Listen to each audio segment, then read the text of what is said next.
They made a pact under the moonlight, and the universe conspired to reunite them. A promise among stars. The atmosphere on Proxima Station was like breathing through a wet cloth. Technically possible, but thoroughly unpleasant. The recycled air carried hints of machinery oil and the distinct chemical tang of artificial gravity generators. But Dr. Jonathan Reed barely noticed anymore. After 3 years stationed on this distant outpost orbiting a gas giant at the edge of human territory, even the worst environmental quirks had become background noise. Jonathan adjusted his lab coat and squinted at the holographic display hovering before him. The station trembled slightly. Another diplomatic shuttle arriving, the 6th this week. Something big was happening, though as usual, the scientists were the last to be informed. Dr. Reed, the intercom crackled to life with Commander Petrovsky's voice. Report to Observation Deck C immediately. Jonathan sighed, saving his work on xenobiological cell mutations. What now? He muttered, but he knew better than to ignore a direct order. The commander had been particularly tense since the arrival of the Viridia delegation. The corridors were busier than usual, filled with security personnel and diplomatic staff rushing in different directions. Jonathan slipped between them, occasionally pressing himself against a wall to avoid collision with hurried officials. Observation Deck C was typically reserved for visiting dignitaries. Its panoramic windows offered the most spectacular view of the gas giant below, with its swirling storms of amber and gold. Jonathan had only been here twice before, both times to brief visiting scientists. When the doors slid open, he wasn't prepared for what awaited him. Commander Petrovsky stood rigidly beside a being unlike any Jonathan had seen before. And somehow Jonathan instantly recognized the being as female, stood nearly 7 feet tall. Her skin was the color of pale opal with iridescent patterns that shifted slightly when she moved. Most striking were her eyes, large with vertical pupils that reminded Jonathan of a cat's, but filled with a deep sapphire luminescence. Dr. Reed, Petrovsky said stiffly, this is Ambassador Lyra of the Viridia Conclave. She has requested a scientist familiar with our xenobiology research. You'll be accompanying her to the surface of Meridian. Jonathan blinked in surprise. Meridian was the habitable moon they orbited, strictly off-limits to all but the highest-ranking personnel. The surface, but the protocols, have been temporarily adjusted. Petrovsky cut him off. Ambassador Lyra specifically requested someone with your expertise. You leave in 30 minutes. After Petrovsky exited, Jonathan and Lyra stood in uncomfortable silence. The ambassador seemed to be studying him with clinical interest. Your commander dislikes this arrangement, she finally said. Her voice had an unusual harmonic quality, as if multiple tones were speaking in perfect unison. Jonathan managed a nervous laugh. He dislikes most arrangements that weren't his idea. To his surprise, Lyra's face rippled with what might have been amusement, a common trait among those in command positions, regardless of species.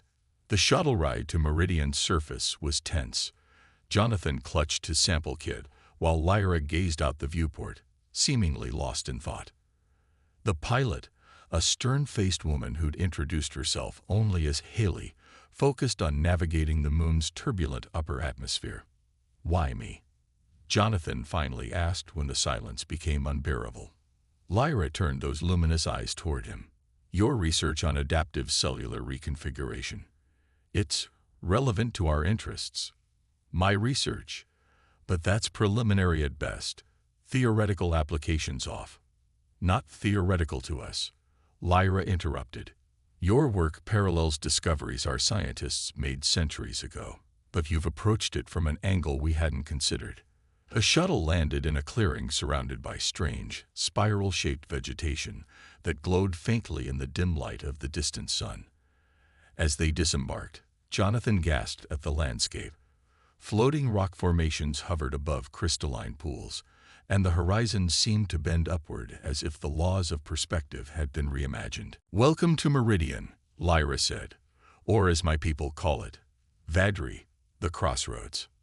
Over the next week, Jonathan worked alongside Lyra, and a small team of Viridian scientists.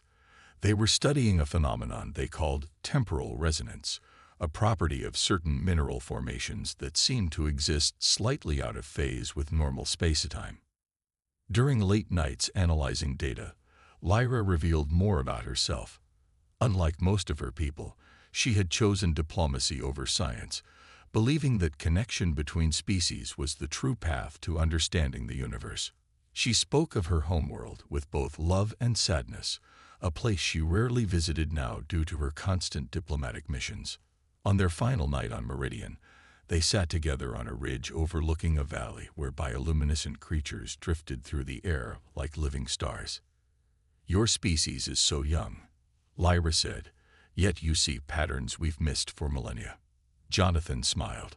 "Perhaps that's the value of fresh eyes." Lyra's expression grew serious. "There's something you should know. The Conclave is withdrawing from this sector tomorrow. Political pressures from the Coalition." "What? But our work will continue elsewhere. But I may not return to this region for many cycles." Jonathan felt an unexpected hollowness form in his chest. In just a week, working with Lyra had changed his understanding of not just science, but connection itself. "How long?" "In your measurement, perhaps 10 years, perhaps more." Under the strange, swirling sky of Meridian, with its 3 moons casting overlapping shadows, Jonathan made an impulsive decision. "I'll find you," he said. "Wherever you go in the galaxy, I'll find a way." Lyra's skin rippled with patterns of surprise. "That would be highly improbable." "Then I'll overcome probability," Jonathan said, extending his hand in the human gesture of a promise. 10 years from now, I'll find you again." After a moment of hesitation, Lyra extended her 6-fingered hand and gently wrapped it around his. In the light of the moons, they made a pact neither fully understood, but both felt deeply. "If you succeed," she said, her voice carrying those haunting harmonics, "I will have much to re-examine about the nature of determination." Neither knew then how the universe itself would conspire to test, and ultimately fulfill, their Moonlight promise. Part 2. Years of searching. 10 years can reshape a galaxy. Systems rise and fall, alliances shift like cosmic dust, and the boundaries of known space expand in unpredictable patterns. But nothing had changed Jonathan Reed more than his promise, a promise most would call foolish, impossible, the dream of a scientist too long isolated on a remote station. Jonathan was no longer that bright-eyed researcher. Now he commanded his own vessel, the Perseverance, a small but resilient ship with a crew of 7 misfits and dreamers who had followed him into the margins of charted space. His once neat appearance had given way to practicality. His hair longer, his face weathered by a decade of searching, his lab coat replaced by a captain's jacket patched in multiple places. Captain, called Zora, his navigator and oldest friend on the crew. "We're approaching the Hydros Nebula. Still no response to our signals." Jonathan nodded, eyes fixed on the swirling cosmic clouds ahead. The nebula marked the last known territory of the Viridia Conclave before they had withdrawn from human space entirely 7 years ago. "Take us in, standard approach," he ordered. "Darian, keep sensors at maximum.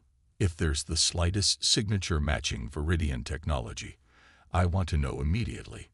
Darian, their technology specialist, grunted in acknowledgement. The young genius had joined Jonathan's crew 3 years ago, fascinated by his stories of Viridian science. "Still chasing ghosts," he muttered, but his fingers moved expertly across the sensor array. The Perseverance slipped into the nebula's outer boundary, where cosmic dust painted the viewports in shades of emerald and sapphire. Ionized particles crackled against the ship's shields, creating an aurora effect that reminded Jonathan of Lyra's shifting skin patterns. He'd spent years piecing together her trail across the stars. The Viridians had become increasingly reclusive, withdrawing from all diplomatic channels with humanity. Rumors spoke of internal conflict, of factions arguing over isolation versus engagement with younger species. Some said they had evolved beyond physical form entirely. But Jonathan followed the science. Trace elements, gravitational anomalies, the subtle markers of temporal resonance technology that he had learned to recognize during that week on Meridian. Sometimes he wondered if he was chasing a memory rather than a person, if the connection he'd felt had been merely the product of scientific excitement and alien mystery. "Captain," Darian's voice cut through his thoughts. "I'm detecting something unusual. It's faint, but there's a resonance pattern at coordinates 227 by 84. Jonathan was at the sensor station in 3 quick strides. "Show me." The pattern was unmistakable, the unique signature of Viridian temporal technology. His heart quickened. "Adjust course, Zora. Take us there." Minimal thrust. As they pushed deeper into the nebula, visibility decreased. The ship's systems struggled against the interference of the cosmic dust and radiation. "Something's wrong," Elisa, their chief engineer, called from her station. "The resonance is affecting our drive stability. We should pull back." "Hold position," Jonathan ordered. "Compensate with auxiliary power." What they found at the source of the signal wasn't a Viridian vessel or outpost. It was a small beacon, no larger than a human hand, floating amid the nebula's gases. As they brought it aboard, Jonathan felt a mix of disappointment and hope. In his cabin, he examined the device. It was unmistakably Viridian. The same opalescent material, the same subtle patterns that shifted across its surface. When he touched it, the beacon activated, projecting a star chart into the air above his desk. "It's meant for us," he whispered. "For me." The coordinates led them to a system unmarked on any human chart, a binary star orbited by 7 planets, with the 3rd showing signs of an artificial satellite. As they approached, their communication system unexpectedly activated. A voice filled the bridge, that unmistakable harmonic tones that had lingered in Jonathan's dreams for a decade. "Perseverance," Lyra's voice said. "You are cleared for approach to Harmony Station. We've been expecting you." The satellite turned out to be a small but sophisticated research station. As the airlock cycled and the inner doors opened, Jonathan found himself face to face with Lyra for the first time in 10 years. She had changed too. Her height was the same, but her iridescent patterns had deepened, showing more complex geometries. Her eyes had darkened to a deeper blue, and she wore the insignia of what he would later learn was the Viridian Science Directorate. "You actually came," she said, those harmonic tones carrying what might have been amusement or wonder. "I made a promise," Jonathan replied simply. The research station housed a small team of Viridian scientists who had broken with the Conclave's isolation policies. They had established this outpost to continue collaboration with other species, albeit secretly. That night, after introductions and preliminaries, Jonathan and Lyra stood alone in the station's observatory, looking out at the binary stars setting behind a curve of the planet. "How did you find me?" she asked. "Science, determination, and perhaps a bit of what humans call stubbornness." Lyra's skin rippled with familiar patterns of amusement. "Our leadership would say this proves their point about humans, unpredictable and impossibly persistent." "And what would you say?" She turned to face him fully, her luminous eyes studying his weathered face. "I would say it proves what I've suspected since Meridian, that there are connections in this universe that transcend our understanding of physics and probability." Jonathan smiled. "That sounds suspiciously like human sentiment." "Perhaps that's what I've been studying all these years," she replied. "Not just temporal resonance, but the resonance between different forms of consciousness." She extended her 6-fingered hand, and Jonathan took it, just as he had under the moons of Meridian a decade earlier. "What happens now?" he asked. Lyra's skin patterns shifted into a new configuration he hadn't seen before. "Now we continue our research, together. My team has made breakthroughs in understanding how consciousness affects temporal fields. Your human perspective could be invaluable. And when the Conclave discovers this outpost, then we'll find another," she said simply. "The universe is vast, and some connections, once formed, cannot be broken by mere distance or politics. Under the light of twin suns, their hands remain joined. a promise kept and renewed. The universe had conspired to reunite them, across impossible distances and against astronomical odds. And perhaps in that reunion lay the answers to questions neither species had yet learned to ask. Under the light of twin suns, their hands remained joined, a promise kept and renewed. The universe had conspired to reunite them, across impossible distances and against astronomical odds. And perhaps in that reunion lay the answers to questions neither species had yet learned to ask. The convergence of souls. 30 years after that first meeting on Meridian, the landscape of the galaxy had transformed beyond recognition. What began as a secret research outpost had blossomed into the Interspecies Scientific Coalition, a network of collaborative stations spanning 17 star systems, where beings from 7 different species worked together to unravel the universe's deepest mysteries. Jonathan Reed, now in his 70s, walked slowly through the gardens of Harmonium, the Coalition's central complex orbiting a neutron star at the galaxy's core. His once dark hair had turned completely white, and age had carved lines of experience into his face. But his eyes still carried the same curiosity that had defined his existence. He paused at his favorite spot, a viewpoint overlooking the artificial lake where viridian aquatic plants created shifting patterns of bioluminescence beneath the water surface. The entire garden was a living testament to the possibility of different evolutionary paths coexisting in harmony. "I thought I might find you here," came a familiar harmonic voice. Lyra approached, her movements as graceful as ever despite the passing decades. Viridians aged differently than humans, more slowly in physical appearance, but with increasingly complex skin patterns that signified the accumulation of experience and wisdom. Her once simple iridescence had evolved into intricate fractal designs that seemed to contain galaxies within them. "The temporal resonance tests are complete," she said, joining him at the railing. "The results are significant." Jonathan nodded, unsurprised. "The boundary layer is thinning, isn't it?" "Yes. The calculations suggest we have perhaps 5 years before the confluence occurs." They had spent the last decade preparing for this moment, when the unique temporal properties they had first discovered on Meridian would manifest on a cosmic scale. The phenomenon they now called the convergence represented both profound opportunity and existential risk for all sentient life. "Have you told the Council?" Jonathan asked. "Tomorrow. I wanted you to know first." The Interspecies Council, representatives from all 7 coalition species, would need to prepare for what was coming. The convergence would briefly unite all possible timelines, all potential realities, before settling into a new, stable configuration. What emerged afterward would depend on the conscious intent of sentient beings throughout the galaxy.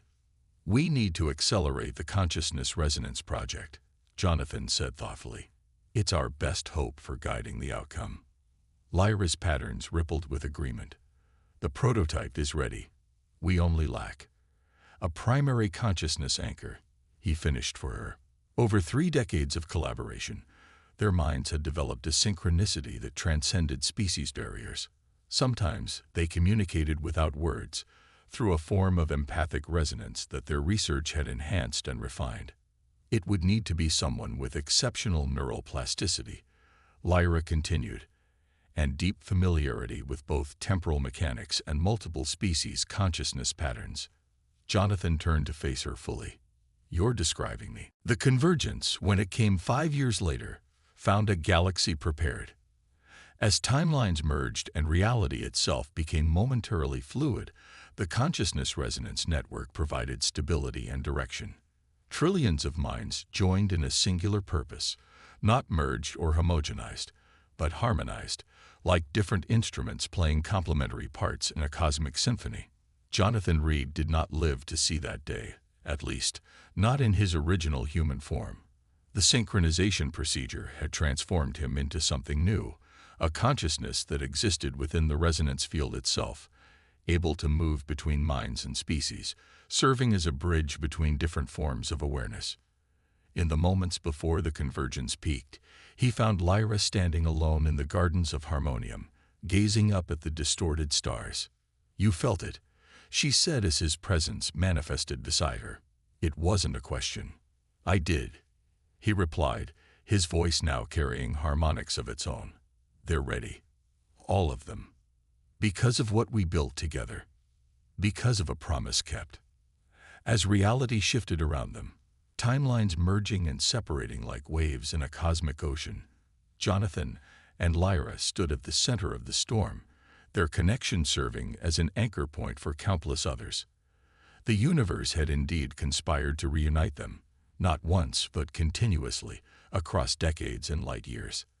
And in that reunion, in that persistent connection between two radically different forms of consciousness, lay the seed of something greater, a new understanding that would reshape the galaxy for millennia to come.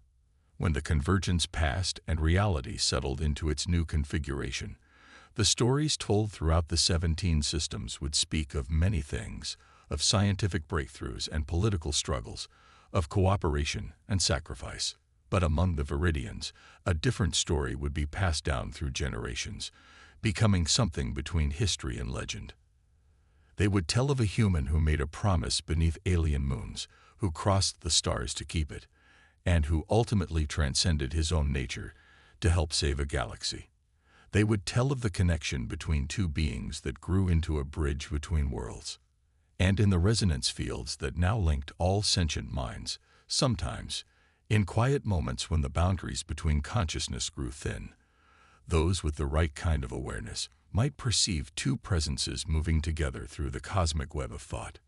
Different yet inseparable, distinct yet harmonized. A promise fulfilled beyond imagining. A connection that not even time could sever. A conspiracy of the universe itself, bringing together what was meant to be joined. The end.